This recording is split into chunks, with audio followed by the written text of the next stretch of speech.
about 2-3 years already in my career, I approached my line manager and I asked for a salary increase and a promotion. And he said, Odiri, you're a young lady, you are married, what do you need money for? After all, your husband can take care of you. It was more my mother's story.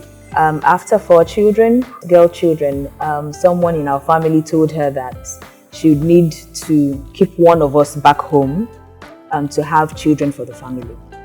And knowing the kind of woman she was, she definitely said never, that would never happen. So I kind of, had a leg up or an advantage because I knew more about bias. And so many years later, when I got into the workplace, when I started relationships, I was very vocal against biases because frankly, the society cannot move if women are not empowered.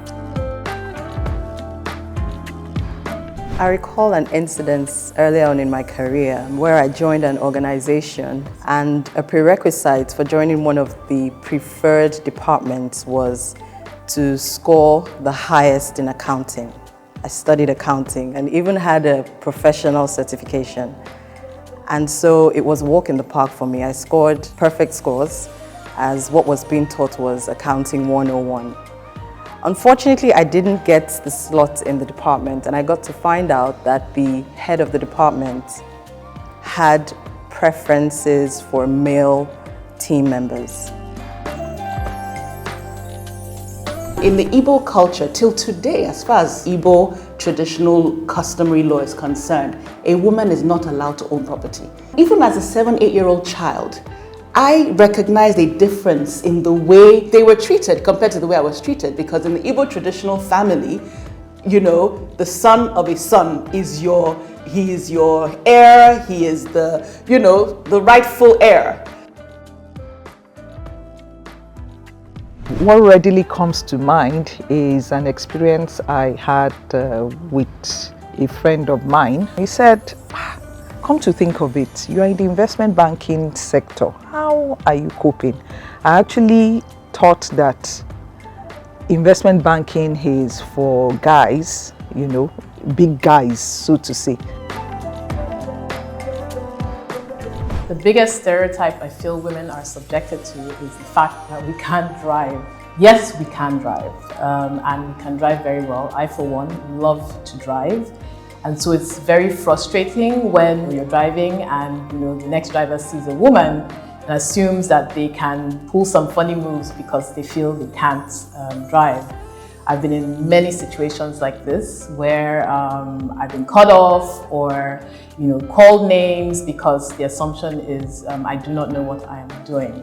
This, I feel, is a huge bias, and I really would be fair that everyone is treated the same on the road.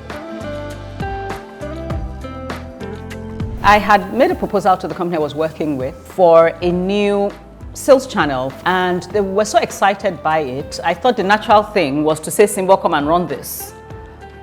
I was also 6 months pregnant, and they told me that, look, you're pregnant, you're going to be a young mother even when you go on your maternity leave and you return. I was devastated.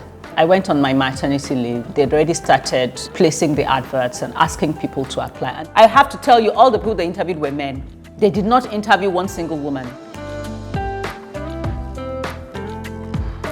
I used to doubt if I was ever going to hold a leadership role because I looked at my department then, Treasury, and most of the senior roles were held by men. To overcome the bias, the first thing is awareness, not just for women, for men as well. Sometimes women don't even know when this situation is categorized as a bias. The second is being vocal. Through writing, speak up against it. So the third part is partnership. When we work together, when we collaborate, we're able to move much faster and able to achieve more by working together. For me, irrespective of the biases that are thrown at us, because some of these we can control, some we really cannot control, I think what is most important that we don't allow that to discourage us. Be very vocal about your abilities and don't leave any doubt in people's mind about what you can achieve and how you can achieve it. Once you are determined, once you are focused, you can always achieve your dreams.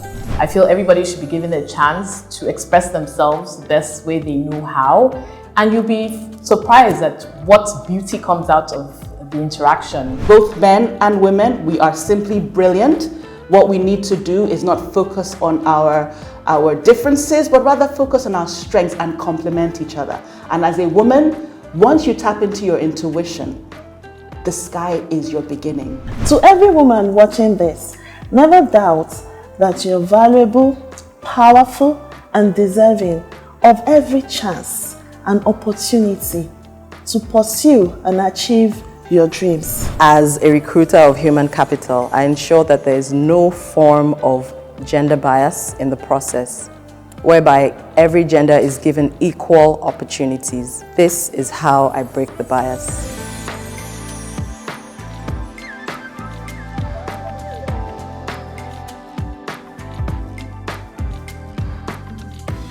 Happy International Women's Day.